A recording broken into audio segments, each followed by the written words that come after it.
Hello princesses! Today I'm going to be talking about the Missha Magic Cushion Moist Up.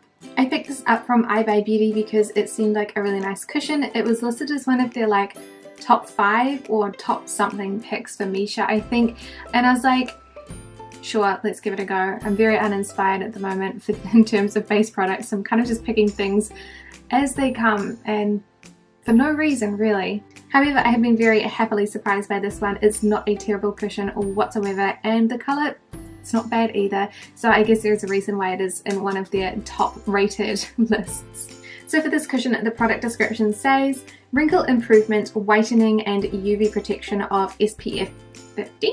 Vegetable fresh water is lightly adhered. Transparent gloss produces smooth skin without imperfections.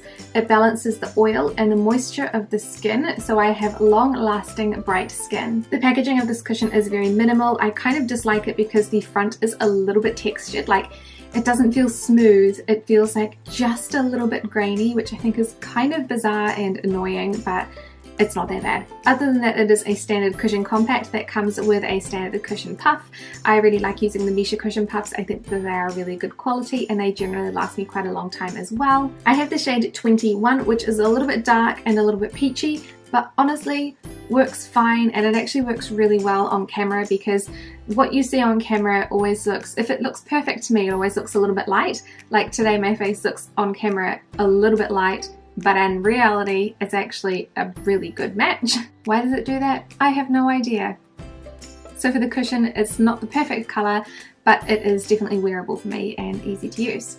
So this is my current foundation collection. So over here we have NARS Sheer Glow in Siberia, the Bobbi Brown Intensive Skin Serum in 00 Alabaster, the Etude House Double Lasting Serum Foundation in Y03 Ivory, the Annecy Liquid Foundation in the shade 100. This is the Peri Peri Ink Drop BB in the shade Ivory. I think this one might have gone bad because it's not usually quite this orange. The Holika Holika Hardcover Glow Foundation in the shade 01 Ivory, the EX1 Invisiwear Foundation in the lightest shade, which is shade number 1. This is the Clio Kill Cover Airwear Powder Foundation, and that is in the shade number 2. The Etude House Double Lasting Cushion Foundation in the shade Y03 Ivory. The Moonshot Micro Setting Cushion in the shade 101. These 3 here are the Up Hue cushions. So the first one has the llama print, the second has the fox print, and the third one has the corgi print. Then we have the Semel Cover Foundation in the shade 01, and the last one is the Up Hue Moisture BB Maker in the shade 211 Light Beige. So I'm going to be applying the cushion with the puff that is provided. This cushion came with the most product on it that I think I've ever seen. It was saturated the first time that I opened it. It was very bizarre, but it's kind of a nice thing because I find that cushions, although they contain a smaller amount of product than a normal foundation would obviously, they just still seem to run out really quickly. I think it's because I can't get, all of the foundation of the cushion out by pressing it. I don't know. So this cushion is really easy to apply. I'm just using the puff to pat it into my skin. It doesn't require very much blending or anything like that, just a nice couple quick pats and it looks pretty good.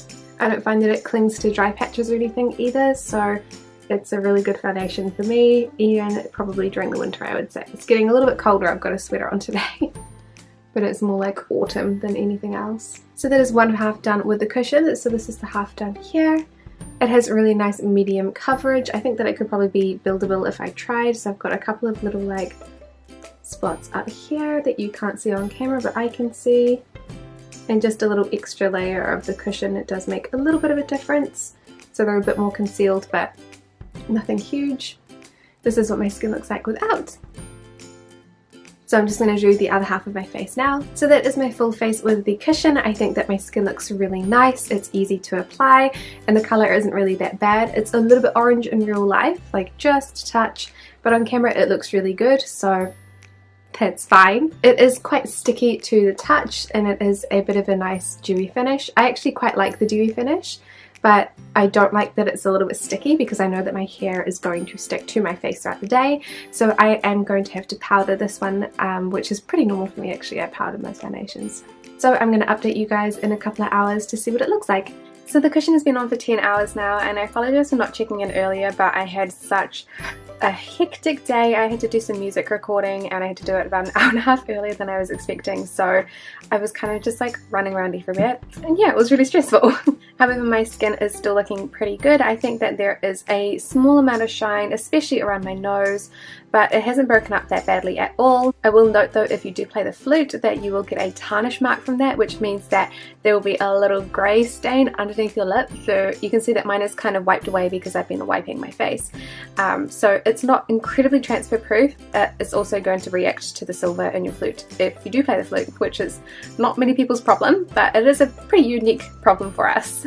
So I have also had a really late afternoon nap. I had like a 5 p.m. snooze because I was so exhausted, and actually it's held up pretty good around the sides of my face, but you can see obviously there's a bald spot on my chin, so it's not super transfer proof if you're going to actually wiping your face like I was, which not everybody does, but if you fall asleep on it, it's not going to imprint onto your arm and come off your face entirely, so that's a good thing. I'm going to go out to dancing, so I'll check back in another 2 hours when I'm done for the day with probably some different lighting, because I'm literally just on the edge of out of natural daylight. I hate daylight savings when it ends. It's always like so hard to film anything, so but I will check up in a little while. So the cushion has been on for 12.5 hours now, and it is starting to degrade a little bit. It is quite oily, especially around the T-zone and the nose, and when I touched the tip of my nose to see how much oil was on there, the foundation completely came off. So now I have like a little bald patch of my nose, which is okay because I'm going to be taking it off now, but maybe not so okay if you're doing that throughout the day. I don't normally wear base products for quite this long. Tuesday is my longest day, and still usually it's not bad, but it's not the greatest longevity out there either. Overall, I have been thoroughly enjoying using this Missha cushion. I reach for it a lot because it is my drawer that is like marked for try-ons, and I find cushions really easy and quick to apply. So in that instance, I am reaching for it a lot just because it is there.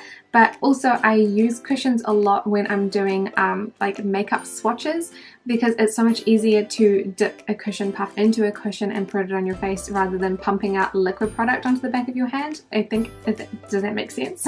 So for ease of use, I really love cushions, and that is what they get the most use for me. Or if I'm really running late, then I'll be using a cushion because it is much quicker than, again, pumping things onto the back of your hand and then applying them. The colour, while it isn't bad, it isn't perfect. I think it is tolerable and usable for me, so I'm not going to complain too much about it, but it is a little bit more dark and a little bit more orange than I would personally like. I don't think that the longevity is bad at all. I find that it lasts fine on my skin in most aspects. If it is extremely hot, or if I'm wearing it for an extremely long period of time, it does get a little bit oily. So for me, the oiliest part of my face is always my nose, especially the very tip of my nose. For some reason, it just loves to collect oil and look like a shiny wee star. So thank you for that, nose. But other than that, I have no real dislikes for this cushion, aside from the fact that the packaging is like textured. It's not like smooth, it's not rough, it just feels, yeah, it's bizarre. I don't like it. And then the bottom is smooth, so you can't hear my nails on the bottom because it's a smooth plastic, and then it's just a lip. I don't know, it's weird. So overall, I would definitely recommend this cushion if you are just looking for something that is easy to use, makes skin look really beautiful, comes in 2 regular K-beauty shades, and lasts a fair amount of time on the skin. I think that this is just a good all-rounder. There's nothing about it that makes me super excited to say like you have to buy it because of this aspect. It's just all-round, it's a good cushion. That's pretty much all I have to say about it. So thank you guys so much for watching, and I will see you in the next video. Bye!